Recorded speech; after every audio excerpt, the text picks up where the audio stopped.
Hello guys, ഇന്ന് ഞാൻ ഉണ്ടാക്കാൻ പോകുന്നത് ഒരു സബോള വടയാണ്. അതിനായി ഒരു പാത്രം എടുത്തിട്ട് അതിലേക്ക് നമ്മൾ സ്ലൈസ് ചെയ്ത് വെച്ചിരിക്കുന്ന സബോള ഇട്ട് കൊടുക്കണം. നല്ല കനം കുറച്ച് വേണം അരിയാൻ സബോള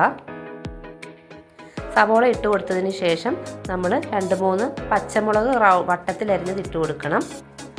അതിലേക്ക് കുറച്ച് ഇഞ്ചി അരിഞ്ഞത് ഇട്ട് കൊടുക്കണം. അതിലേക്ക് കുറച്ച് കറിവേപ്പില അരിഞ്ഞത് ഇട്ട് കൊടുക്കണം. അതിനുശേഷം നമുക്ക് ഇതിനാവശ്യത്തിനുള്ള ഉപ്പിട്ട് കൊടുക്കണം. ഇതെല്ലാം കൂടെ നമുക്ക് കൈ കൊണ്ട് നന്നായിട്ട് ഞെരടി നല്ലതായിട്ട് മിക്സ് ചെയ്ത് കൊടുക്കണം. ഉള്ളിയിൽ നിന്ന് വെള്ളം നല്ലതായിട്ട് ഇറങ്ങി വരണം. അത്ര മാത്രം നമുക്കത് നന്നായിട്ട് മിക്സ് ചെയ്ത് കൊടുക്കാം. അതിനുശേഷം നമുക്ക് ഒരു 1/4 കപ്പ് മൈദ ഇട്ട് കൊടുക്കാം. അതിലേക്ക് കുറച്ച് സോഡാപ്പൊടി ഇട്ട് കൊടുക്കാം. അതിനുശേഷം ചില്ലി ഫ്ലേക്സ് ഇട്ട് കൊടുക്കാം. ഇതെല്ലാം കൂടെ നമുക്ക് നന്നായിട്ടൊന്ന് കുഴച്ചെടുക്കണം. കുഴച്ചെടുത്ത് ഇച്ചിരി കൂടെ കുറച്ച് വെള്ളവും കൂടെ ആഡ് ചെയ്യണം.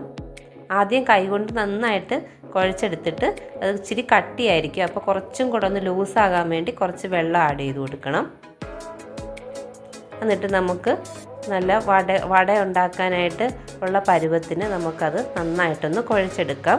കുഴച്ചെടുത്ത മിക്സ് നമുക്കൊരു അരമണിക്കൂർ മാറ്റി വെക്കണം.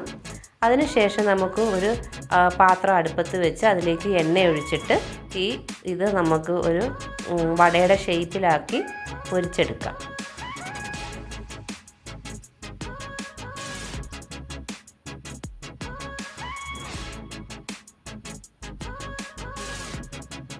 ഒരു സൈഡ് മൊരിഞ്ഞു വന്നിട്ടുണ്ട്. അത് നമുക്ക് അപ്പുറത്തെ സൈഡിലോട്ട് മറിച്ചിട്ട് കൊടുക്കാം.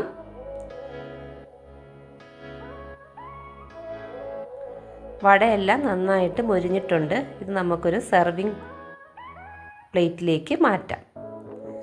നിങ്ങൾക്ക് എൻ്റെ ഈ വടയുടെ റെസിപ്പി ഇഷ്ടപ്പെട്ടെങ്കിൽ നിങ്ങൾ തീർച്ചയായിട്ടും ഇത് ഉണ്ടാക്കി നോക്കിയിട്ട് അഭിപ്രായം പറയണം. നിങ്ങൾക്ക് ഇഷ്ടപ്പെട്ടെങ്കിൽ ലൈക്ക് ചെയ്യുക, ഷെയർ ചെയ്യുക, സബ്സ്ക്രൈബ് ചെയ്യുക. താങ്ക്